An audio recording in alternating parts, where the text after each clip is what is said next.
Hello നമസ്കാരം. നമ്മളെ promo വീഡിയോയിലേക്ക് എല്ലാവർക്കും സ്വാഗതം. പ്രൊമോസ് ഇഷ്ടപ്പെടുകയാണെങ്കിൽ ലൈക്ക് ചെയ്യാനും സബ്സ്ക്രൈബ് ചെയ്യാനും മറക്കല്ലേ. അങ്ങനെ ബാലചന്ദ്രൻ അലീനയോട് എല്ലാ സത്യങ്ങളും പറയാം കേട്ടോ. സ്റ്റാലിനാണ് നിൻ്റെ അച്ഛൻ്റെ അടുത്തേക്കാണ് ഇപ്പോൾ പോകുന്നതെന്നല്ല എല്ലാം പറയാം കേട്ടോ. അങ്ങനെ ബാലചന്ദ്രനും അലീനയും സ്റ്റാലിൻ ജോസഫിൻ്റെ വീടെത്തി കേട്ടോ. കാർ ഇറങ്ങുന്ന കേട്ടോ കാണിക്കുന്നത്. അവരെ വരവേൽക്കുന്നത് അവിടുത്തെ വളർത്തു മൃഗങ്ങളാട്ടോ. അവിടുത്തെ നായ്ക്കളെ കണ്ടതോടുകൂടി അലീനയ്ക്ക് പേടിയായിട്ടോ. എന്നിട്ട് ബാലചന്ദ്രൻ അലീനയുടെ കൈ മുറുകെ പിടിക്കുന്നുണ്ട്. പിന്നെ കാണിക്കുന്നത് വൈജയന്തി കടപ്പാട്ട് ഒരു വീട്ടിലേക്ക് എത്തുന്നതാട്ടോ. ആ സമയത്ത് രോഹിത് അവിടെ ബാൽക്കണി ഇരുന്ന് ഫോൺ നോക്കിക്കൊണ്ട് കരയുന്ന സീനും കാണിക്കുന്നുണ്ട് കേട്ടോ.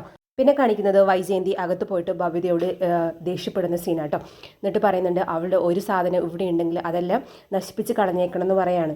എല്ലാവരും അവിടെ അലീന പോയതിൻ്റെ സങ്കടത്തിലാണ് ഇരിക്കുന്നത്.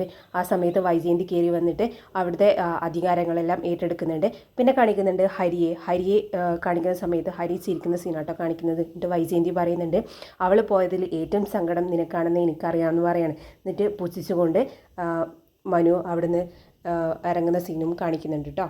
എന്നിട്ട് മനു പറയുന്നുണ്ട് ആൻറ്റി വിഷമിക്കേണ്ടതായിട്ടുള്ള ചില കാര്യങ്ങൾ അലീന എന്നോട് പറഞ്ഞിട്ടുണ്ട് എന്ന് പറയാണ്. അന്നേരം വൈജയന്തിയുടെ മുഖം എന്തോ ഒരു പോലെയാകുന്നുണ്ട് കേട്ടോ. പിന്നെ കാണിക്കുന്നത് അലീനയും ബാലചന്ദ്രനെയും സ്റ്റാലിൻ്റെ വീട്ടിലേക്ക് കയറി വരുന്ന സീനാട്ടോ. ആ സമയത്ത് സ്റ്റാലിൻ അവിടുത്തെ സഹായിയോട് തിരിഞ്ഞു നിന്ന് സംസാരിക്കുന്ന സീനും കാണിക്കുന്നുണ്ട്. പെട്ടെന്ന് സ്റ്റാലിൻ തിരിഞ്ഞു നോക്കിയപ്പോൾ അലീനയെ കാണുന്നുണ്ട്. അലീനയാണെങ്കിൽ ആ ഫേസ് കണ്ട് ഞെട്ടുന്ന സീനും കാണിക്കുന്നുണ്ട് കേട്ടോ. പിന്നെ അലീന അവിടെ എത്തിയതിന് ശേഷം അലീനയുടെ ജീവിതം എന്തായിത്തീരുന്നു നമുക്ക് ഇനി എപ്പിസോഡ് കണ്ടതിനെ അറിയാം. എപ്പിസോഡ് ഇഷ്ടപ്പെടുകയാണെങ്കിൽ ലൈക്ക് ചെയ്യാനും സബ്സ്ക്രൈബ് ചെയ്യാനും മറക്കല്ലേ. താങ്ക്